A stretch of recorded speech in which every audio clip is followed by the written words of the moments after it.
तो आखिरकार झारखंड में तमाम जो मंत्री बनने वाले हैं उनका शपथ ग्रहण समारोह, जब मैं ये वीडियो शूट कर रहा हूँ इस समय चल रहा है झारखंड में। और इससे पहले बीते रविवार को 1 तारीख को हेमंत सोरेन ने मुख्यमंत्री पद की शपथ ली थी। उससे पहले 23 तारीख को जब चुनाव परिणाम आया था, इसके उसके बाद चुनाव परिणाम आने के बाद हेमंत सोरेन अपनी पत्नी कल्पना सोरेन के साथ राहुल गांधी से मिलने दिल्ली गए थे। तस्वीरें भी जारी हुई थी। 1 तारीख को जब हेमंत सोरेन शपथ ले रहे थे, उस वक्त चर्चा ये थी कि जो उनको मंत्री बनना होगा, मतलब जो आज कार्यक्रम जो चल रहा है ये उसी समय हो जाएगा। जिनको मंत्री बनना होगा उसी समय मुख्यमंत्री के साथ में वो शपथ ले लेंगे। भाई सारा तामझाम भी इतना बैठाया गया था। राहुल गांधी खुद गए थे, अखिलेश यादव वहाँ पहुँचे थे और तमाम जो इंडिया गठबंधन के जो बड़े बड़े नेता हैं सब लोग वहाँ पे थे। और एक इवेंट टाइप का कुछ कार्यक्रम ऐसा प्लानिंग था, लेकिन ऐसा हो नहीं पाया था। सवाल है कि क्यों हेमंत सोरेन ने अकेले शपथ ली थी, उनके साथ में कोई मंत्री पद का शपथ नहीं ले पाया था। चर्चा ये थी, जो राजनीतिक विश्लेषक जो मान रहे हैं कि जिस तरह से राहुल गांधी ने पूरे झारखंड चुनाव को एकदम हेमंत सोरेन के ऊपर ही डाल दिया था, कल्पना सोरेन के ऊपर ही डाल दिया था, मतलब उधर फोकस ही उनका नहीं था, सारा फोकस उनका महाराष्ट्र में था। क्यों? क्योंकि लगातार जो सर्वे आ रहे थे उसमें ये बताया जा रहा था कि झारखंड में हेमंत सोरेन की सरकार रिपीट नहीं करने वाली है। बीजेपी ने ऐसा माहौल बना के रखा हुआ था। अब बताइए, जैसे बांग्लादेश से घुसपैठी जो है वो एक राज्य छोड़कर सीधे झारखंड में घुस रहे हैं, गजब हाल है। अगर मतलब कैसे हो सकता है? तो बॉर्डर सिक्योरिटी फोर्सेस वगैरह क्या कर रही हैं, जो राज्य में जो बॉर्डर पे होती हैं वो क्या कर रहे हैं कि सीधे झारखंड में घुस जा रहे हैं बांग्लादेशी वगैरह। बीजेपी ने कितना हाइप बना दिया था कि मेन स्ट्रीम मीडिया में तो चली ही रहा था। जो अल्टरनेटिव मीडिया है वहाँ पर भी कुछ विशेष झारखंड को लेकर या हेमंत सोरेन के फेवर में कुछ ऐसी कोई बात नहीं आ रही थी। और इसके बाद ये हुआ कि लगातार जो सर्वे आने लगे उसमें ये बताया जाने लगा कि हेमंत सोरेन सरकार रिपीट नहीं होने वाली। शायद यही सब कारण था कि राहुल गांधी का फोकस जो है झारखंड में नहीं था, उनका फोकस महाराष्ट्र में था, क्योंकि महाराष्ट्र में लगातार जो सर्वे बता रहे थे उसमें अच्छा गेन करने वाली है। मतलब सरकार का तो आसी पास के आसपास लगभग आंकड़े बता रहे थे इसे लोग, लेकिन 23 तारीख का चुनाव परिणाम आया वो अप्रत्याशित था। महाराष्ट्र में तो कांग्रेस की बहुत बुरी स्थिति हुई है और वहीं पर झारखंड में शानदार जीत हासिल की हेमंत सोरेन ने। तब जो है ये चर्चा थी कि जब 1 तारीख को शपथ ले रहे थे, अब पूरा कंट्रोल जो हेमंत सोरेन अपने हाथ में रखना चाहते हैं, वो छूट नहीं देना चाहते हैं कांग्रेस को या राजद को। सीटों को लेकर भी आखिरी दिन तक ये फैसला होता रहा। भाई राजद जो 7 सीट मांग रहा था, जेएमएम उनको 6 सीट दे रही थी। एक सीट पे तो फ्रेंडली फाइट उन लोगों का चल रहा था। कई ऐसी सीटें थी जहाँ पे जेएमएम का भी था, राजद का भी था, वहाँ पर कांग्रेस का भी था। इस तरह की चीज़ें थी। कहीं कहीं कम्युनिस्ट पार्टी के सीपीआईएम जो इनके गठबंधन के साथी हैं वो भी खड़े थे। तो ये सारी चीज़ें चल रही थी। तो इस वीडियो में हम लोग बात करने वाले हैं, क्या राहुल गांधी और हेमंत सोरेन के बीच में सब कुछ ठीक नहीं है? क्या कांग्रेस और जेएमएम के बीच में ये चुनाव परिणाम आने के बाद विवाद बढ़ रहा है, या हेमंत सोरेन अपनी आगे की राजनीति को देखते हुए कांग्रेस से थोड़ा सा किनारा करने में लग जाते हैं? क्योंकि जाहिर सी बात है, बीजेपी के लिए सबसे बड़ा जो उनका दुश्मन है अगर कोई देखा जाए तो जेएमएम समाजवादी पार्टी नहीं है, इनके पीछे कांग्रेस है। तो कांग्रेस पे उनका पूरा फोकस। भाई एक स्टेट है उसमें 12-13 लोकसभा की सीटें हैं, कितना गेन कर लेंगे वो? हाँ, कितना नुकसान कर लेंगे? और जिस मसलों पर, जिन मुद्दों पर बीजेपी चुनाव लड़ती है उसको तो पता ही है, कैसे उन्होंने ये बांग्लादेश के घुसपैठियों पर एक मुद्दा बना के चुनाव लड़ा, बाकी और किसी चीज़ पर उन्होंने फोकस ही नहीं किया। तो उनको पता है इतना तो उनको थोड़ा थोड़ा करके वो कर ही लेंगे। लोकसभा चुनाव में उनको ठीक ठाक सफलता मिल ही जाएगी झारखंड से। तो इस वीडियो में हम लोग इसी पर बात करने वाले हैं, क्या कांग्रेस और जेएमएम के बीच में ठीक ठाक नहीं है? आखिर क्यों हेमंत सोरेन ने अकेले 1 तारीख को शपथ ली थी, और जो आज पूरा इवेंट चल रहा है, मंत्रियों का शपथ ग्रहण कार्यक्रम चल रहा है, ये 1 तारीख को भी तो हो सकता था? क्या है और इसका सच? विनय पांडे जी हमारे साथ में हैं। सर, ये जो आज मंत्री पद की शपथ लेने वाले हैं तमाम लोग, उनके गठबंधन के साथी और हेमंत सोरेन के खुद उनकी पार्टी के, इतना लेट कैसे हो रहा है? दरअसल जो झारखंड के चुनाव के बाद जो मेजॉरिटी मिली है जेएमएम को और इंडिया ब्लॉक के जो गठबंधन है उनको, तो वो आपने बिल्कुल सही कहा कि ये इतना ज्यादा एक्सपेक्टेड नहीं था। जो दूसरे जो रिपोर्ट्स आ रहे थे उस हिसाब से तो उस समय जब उनको अनएक्सपेक्टेड बहुमत मिला, ये मतलब ये सरकार बना भी, मतलब लग रहा था इनको कि सरकार बना लेंगे, लेकिन इतनी सारी सीटें मिल जाएंगी ये भी को लग नहीं रहा था कि इतनी सारी सीटें आ जाएंगी। हालांकि जेएमएम की सीटें ही बढ़ी हैं। कांग्रेस की सीट अगर हम देखें तो कांग्रेस की 2 सीटें कम हुई है, राजद की 3 सीटें बढ़ी है, सीपीआई माले की 2 सीट है। कुल मिलाकर के इनके पास 56 जो सीट्स है उसमें सबसे ज्यादा जो स्टेक है वो जेएमएम का है। इसके बाद कांग्रेस आती है, इसके बाद आरजेडी, इसके बाद सीपीआईएमएल। जहां तक सीपीआईएमएल का सवाल है तो सीपीआईएमएल सरकार के अंदर नहीं जाएगी, तो वो कोई उनको मंत्री पद नहीं मिल रहा है। वो शायद उन्होंने शायद लेने से ही मना कर दिया है। सीपीआई एमएल का बैठक हुई थी इनका सेंट्रल कमेटी की, जिस सेंट्रल कमेटी में ये तय किया कि वो अपना संघर्ष जारी रहेंगे, सरकार को सपोर्ट करेंगे लेकिन वो अपना संघर्ष भी जारी रखेंगे। तो ये सीपीआई एमएल मंत्री पद से उनका वो निकल गया, उनका कोई स्टेक नहीं, उनका कोई शेयर नहीं है। आरजेडी का जहां तक सवाल है तो आरजेडी का एक मंत्री बनने वाला है, या तो सुरेश पासवान बनेंगे या संजय यादव बनेंगे, 4 उनके विधायक हैं। इसके अलावा जहां तक कांग्रेस की बात करें तो कांग्रेस के अंदर खींचातानी ज्यादा थी। जो बातें जो समझ में आ रही है, जो वहां से जो बातें पता चल रही हैं कि कांग्रेस के 16 विधायक चुने गए, इसमें 4 को ही विधायक बनाया जाना था। तो मंत्री बनने की थोड़ा सा होड़ भी लगी हुई थी, इसको लेकर के बहुत ज्यादा खींचतान चलने की संभावना थी और खींचतान हो भी रहा था। तो बहुत दिन तक वहाँ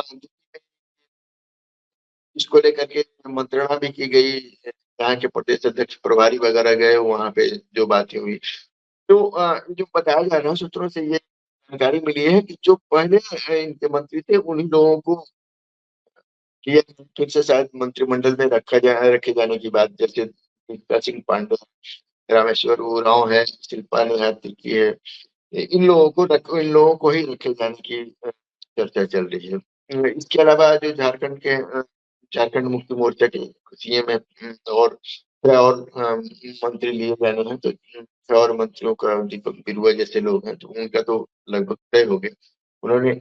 लेकिन जो मंत्रिमंडल विस्तार में जो लेट हुआ, इसका कारण जो अंदरूनी सूत्र बता रहे हैं, जेएमएम और कांग्रेस के बीच में अच्छा नहीं चल रहा है, इस तरह की तो बात नहीं है। क्योंकि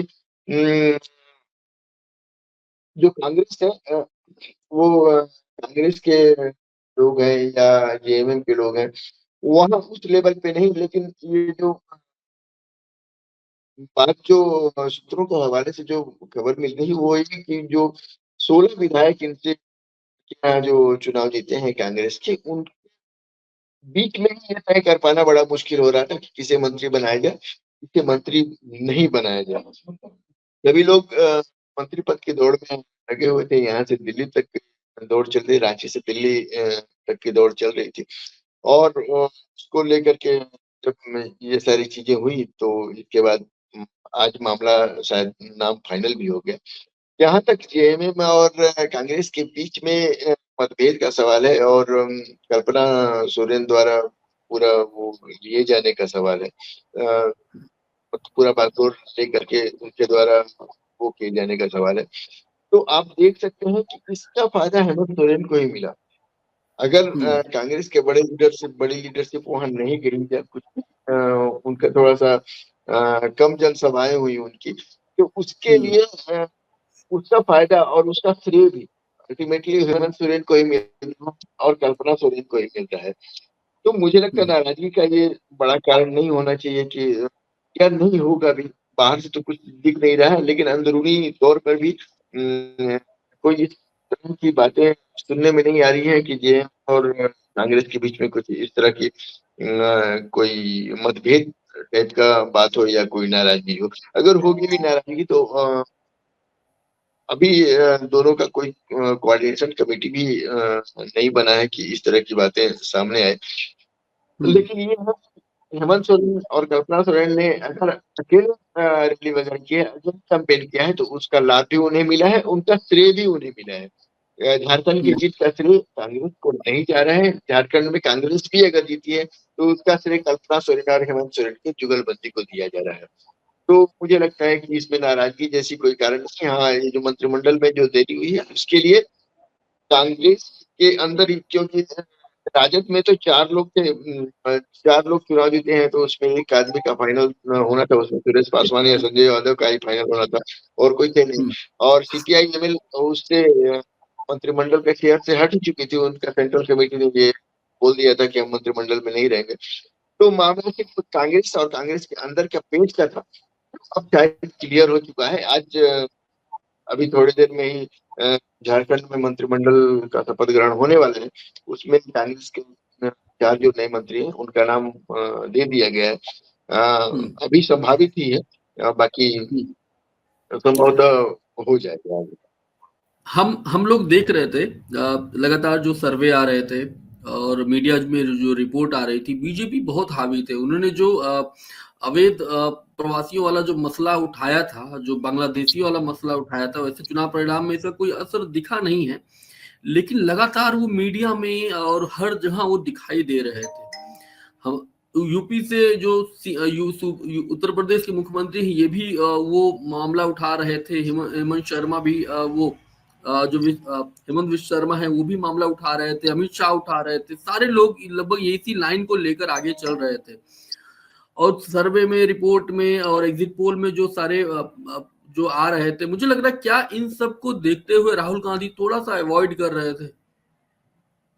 और मुझे लग रहा है जब परिणाम आया है तो उसके बाद हेमंत सोरेन ने इस बात को नोटिस किया हो। हाँ, क्योंकि ये क्या है हो सकता है। क्योंकि क्या है कि जो उनके राहुल गांधी के आसपास जो लोग हैं, जो उनको सलाह दे रहे हैं, अभी कल संभल वाले मसले पर किस तरह से वो अचानक रेडी हुए कि वो जाएंगे। परसों शाम से ही लगातार खबरें थी कि राहुल गांधी वहां जाने वाले, जबकि पता है प्रशासन उनको जाने नहीं देगा। और पूरा वो जो फ्लाईओवर है, एक्सप्रेस वे बना हुआ है, वहां पूरा जाम लगा देते हैं। कई तरह की तस्वीरें ऐसी आई हैं कि भाई जो वहां पर राहगीर हैं, जो चलने वाले हैं, जाम की वजह से वो निकल नहीं पा रहे थे, कांग्रेस के लोगों को ही पीट दिया। तो ये कौन उनको सलाह सलाह दे रहा है? ये सब हो सकता है यही सब एग्जिट पोल को, ओपिनियन पोल को देखते हुए, तमाम सर्वे कंपनियों के एग्जिट पोल को देखते हुए इन लोगों ने फैसला किया नहीं, राहुल गांधी को वहां नहीं होना चाहिए, क्योंकि परिणाम वो विपरीत आने वाला है। महाराष्ट्र में बहुत बढ़िया परिणाम आएगा, तो वहां ज्यादा फोकस उनको करना है। ये देखिए, एक अगर कांग्रेस के हम लीडरशिप को देखें और उसके पॉलिटिकल प्रोग्राम्स को देखें या पॉलिटिकल उनके स्टेप्स को देखें, तो एक बात एकदम जाहिर है कि जहाँ पे धर्म का मसला होगा, जहाँ जहाँ पे थोड़ा सा सेंसिटिव मसला होगा, वहां पे कांग्रेस जो है सेफ होकर के कोई कदम उठाती है। जैसे वहां बांग्लादेशी घुसपैठिए का मामला हुआ, तो वहां पे उस विवाद में फंसने के बजाय उसमें उससे बचती नजर आई ज्यादातर कांग्रेस, उस विवाद में पड़ी नहीं। और जैसे और धर्मांतरण का मसला भी वहां उठाया गया था झारखंड में, तो उसको लेकर के भी कांग्रेस धर्म के मुद्दे पर भाजपा की तरह तो नहीं है, लेकिन वो भाजपा से विरोध में आना नहीं चाहती है, इसलिए सेफ स्टेप उठाती है वो।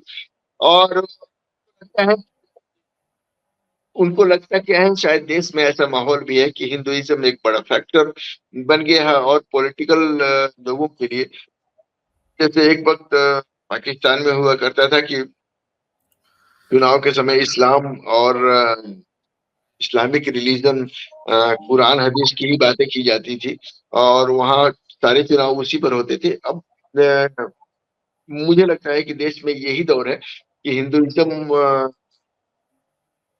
को लेकर के ही बातें की जाएंगी, धर्म बड़ा मुद्दा रहेगा।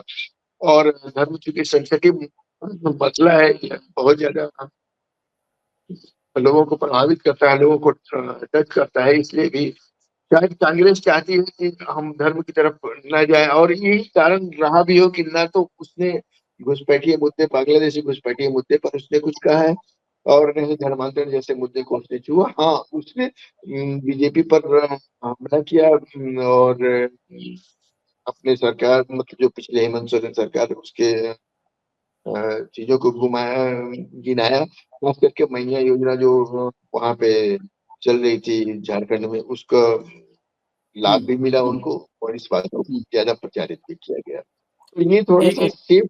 हम्म,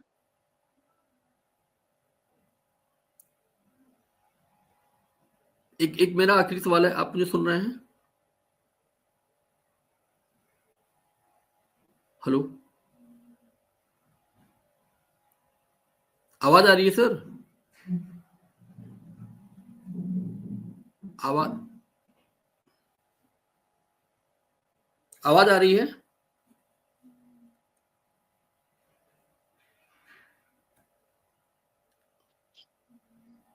आवाज आ रही है? एक मिनट। हाँ, अच्छा, आवाज आपकी आ रही है। एक मेरा आखिरी सवाल है, क्या ये सरकार चलेगी? झारखंड में हेमंत सोरेन की सरकार 5 साल चल पाएगी? या जो कांग्रेस में जो मंत्री मंत्री जिनको नहीं बनाया तो जाएगा, हो सकता है आधे से ज्यादा चले जाएं, भाग जाएं उधर? नहीं, इनके पास बड़ी मेजोरिटी है। दरअसल उनके भाग जाने से भी ये बहुत बड़ा फर्क नहीं पड़ने वाला है।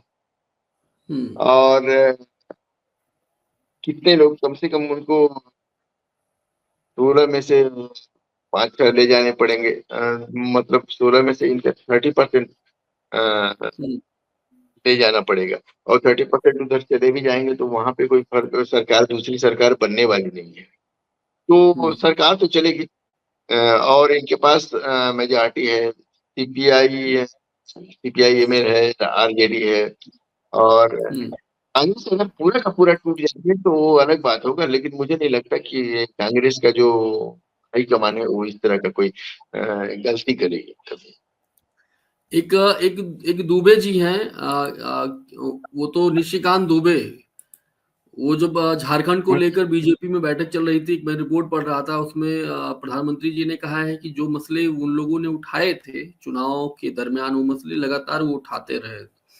जब चुनाव परिणाम आ रहा था तो कोई वीडियो शेयर उन्होंने किया, निशिकांत दुबे ने, और उसमें बताया गया कैसे बांग्लादेशी लोग खुश हैं। तो क्या ये 5 साल अनवरत ये सब चलता रहेगा? जिस तरह वैसे भी अब हर स्टेट में लगातार, यूपी में देखिए किस तरह माहौल बना ही है, उधर गिरिराज सिंह अलग यात्रा निकाले हुए हैं, मध्य प्रदेश में बागेश्वर बाबा नए नए जो संत हैं उनकी यात्रा अलग चल रही है। तो ये क्या झारखंड में भी कमोबेश, चाहे भले विपक्ष के इंडिया गठबंधन के किसी पार्टी की सब सब लोग मिलकर सरकार चला, इस तरह की चीजें मतलब चलती रहेंगी 5 साल? देखिए, जहाँ पे जितना पूरी तरह से भाजपा हारेगी उतना ही ज्यादा आक्रामक होगी। एक हम्म पूरे देश में, जब पिछले 2024 के लोकसभा चुनाव में जब बीजेपी 240 पर आकर के अटक गई, उसी समय इन लोगों ने ये, मतलब सोच लिया, या इन लोगों के बीच में एक सहमति बन गई कि अब आक्रामक होना है, खास करके धर्म के नाम पे आक्रामक होना है। ये हम्म यूपी जले, झारखंड जले, जल जाए, इससे इनको कोई मतलब नहीं। इनका अपनी राजनीति को लेकर के काम करना है। और है कि जब ये आक्रामक होंगे, जब तक हिंदू मुसलमान अच्छे से नहीं करेंगे, जब तक कहीं दंगा नहीं फसाद नहीं हो जाएगा, तब तक उसका लाभ, तब तक उनको लाभ नहीं मिलेगा। तो यहाँ स्टेट और बीजेपी रणनीति पर भरपूर काम कर रही है, अच्छे से काम कर रही है। और हर जगह जहाँ वो हारेगी वहां पे हिंदू मुसलमान शुरू होगा। हमने पिछली बार ये छत्तीसगढ़ में भी देखा था, इसके बाद राजस्थान में भी देखा था कि क्या होता है। सब जगह दंगे हुए, दंगे होने का फायदा उनको मिलता है, और दंगे हो वो इसलिए करवाते भी हैं। संभल में जो हुआ पिछले दिनों, उसका बहराइच में हुआ। चुनाव से पहले बहराइच हुआ, उपचुनाव के बाद संभल हो रहा है। तो हम्म कंटिन्यूटी में जारी है। और ये झारखंड हो, बिहार हो, जहां जहां भी ये असफल होंगे ना, वहां तो ये बात रहेगी, क्योंकि इनका जो स्ट्रेंथ है ना, ये दंगा फसादी है, हिंदू मुसलमान ही है, इसके अलावा और ये कुछ करने वाले नहीं। जहाँ पे हारेंगे और जहाँ पे जीतेंगे वहां कुछ भी हो जाए, वहां पे कुछ नहीं होगा। फिर कोई हिंदू खतरे में नहीं आएगी, जहाँ पे जीतेंगे वहां पे हिंदू खतरे में नहीं रहेगा। तो इस वीडियो में ही इतना ही। आप देखते रहिए अनादि डिजिटल। मेरा नाम शैलेंद्र है, साथ में हमारे विनय पांडे जी थे। बहुत बहुत शुक्रिया, धन्यवाद।